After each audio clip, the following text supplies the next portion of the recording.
accumulations between 3 and 5 inches. For in Illinois, Randolph, Illinois County. In Missouri, St. Francis, Missouri, and St. Genevieve, Missouri counties.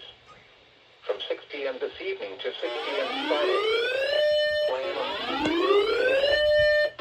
The hazardous conditions could impact the Thursday evening and Friday morning commutes.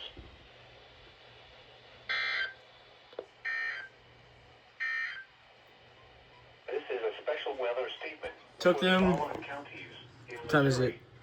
2. Took them a little bit, but